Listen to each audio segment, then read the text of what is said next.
The small coastal village of San Juan was a quaint, picturesque place, nestled between lush green hills and the vast azure sea. The villagers led simple lives, mostly relying on fishing to make ends meet. The village seemed idyllic, but it hid a dark secret that sent chills down the spine of anyone who dared to listen.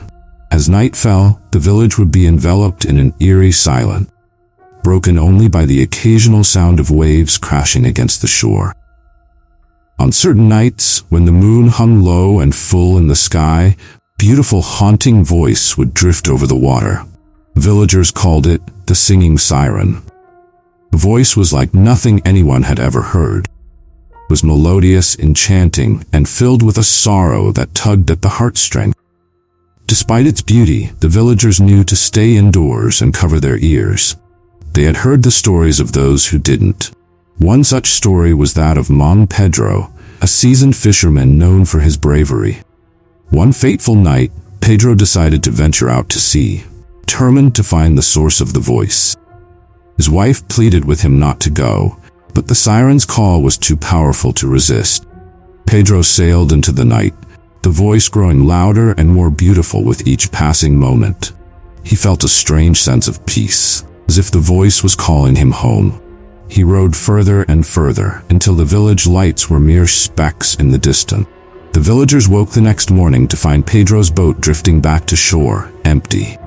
His wife was inconsolable, and the villagers could only whisper about the siren's curse. Pedro was never seen again, and his story became a cautionary tale for generations to come. Years passed, and the story of Mang Pedro faded into a ghostly legend. However, the siren's song continued to haunt the village. Young fishermen, curious and reckless, would sometimes dare each other to listen. One of them was Ramon, a young man full of dreams and bravado. Ramon had heard the stories but dismissed them as old wives' tales. One evening, he announced to his friends that he would find the siren and prove there was nothing to fear. His friends tried to dissuade him, but Ramon's mind was set. As the night deepened, Ramon set out alone, his boat cutting through the calm waters. The siren's song began to fill the air, more beautiful and haunting than he had imagined. It drew him in, making him forget the warnings and fears. Ramon's boat drifted further from the village, the siren's voice guiding him. He felt an overwhelming urge to follow the melody, as if it held the answers to all his questions. Suddenly, he saw a figure in the water, her long hair shimmering in the moonlight. The siren emerged from the water, her beauty captivating. She sang to Ramon, her voice weaving a spell that bound him. He reached out, unable to resist her call. As he touched her hand, a coldness seeped into his bones, and the world around him faded. Back in the village, Ramon's friends waited anxiously for his return. When dawn broke, they found his boat washed ashore, just like Pedro's all those years ago. Ramon's family mourned, and the villagers whispered of the siren's curse, now claiming another soul.